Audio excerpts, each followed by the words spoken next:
After school, playtime with the Williams family. There's a lot of fun, but there's not a lot of space. Fisherman Jason and his wife Laura, a student, were served with a no-fault eviction. It's affected my mental health quite badly. Being here on my own when my husband's not here is quite hard because I've got no friends close by. You feel like sometimes you can't breathe because you just can't get away. Rehoused in this caravan park, but only until next month when the holiday season starts again. Derek Thomas was Laura's local MP. Your government pledged as part of their election manifesto to ban no-fault evictions, and that still hasn't happened. Why is that? There will be a bill put forward that will support renters but also strike that balance between making sure that landlords still see being a landlord as an attractive thing to do. Go! Like Laura, single parent Heath is also now living in holiday accommodation after being served with his no-fault eviction. I can guarantee that property, it won't go to a working class family with kids and stuff, it will be turned into a holiday home.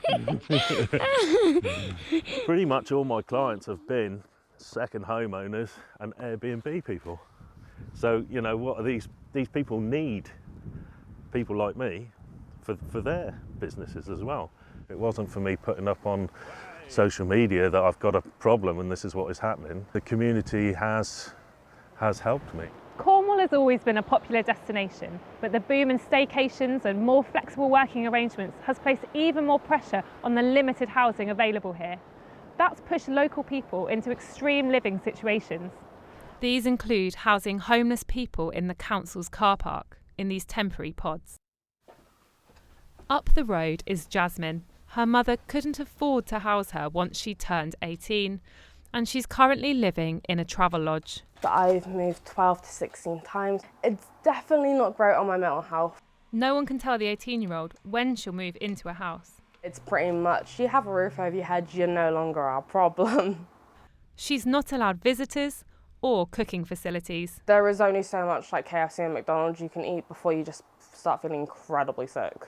Ideally, I would like to end up back in Falmouth so I can be with my family and where I've grown up. Hello, St Petrox, Faye speaking. Some people fall through the cracks entirely. Okay, so whereabouts are you staying this evening? When somebody spotted Lily sleeping rough, they phoned this charity. I was actually staying in a bush. I was in a tent in the woods. It was scary. The area kept getting flooded quite a lot, so it was quite hard to stay clean and dry. I think there were some guys that were around my tent quite a lot. After applying for hundreds of properties, she was still low down on the priority list. I got a caring job and I thought that if I had the money, then I'd be able to get a place. Local charity St Petrox have just managed to house her, but that's only temporary. Just to have a home and a job and a family. Like anyone else, really? Yeah. Cornwall's unique landscape has been drawing people to it for generations, with all the benefits that brings. But the pressure it's now under means some residents are giving up on ever having a permanent place to call home. Eleanor Lawrie, BBC News in Cornwall.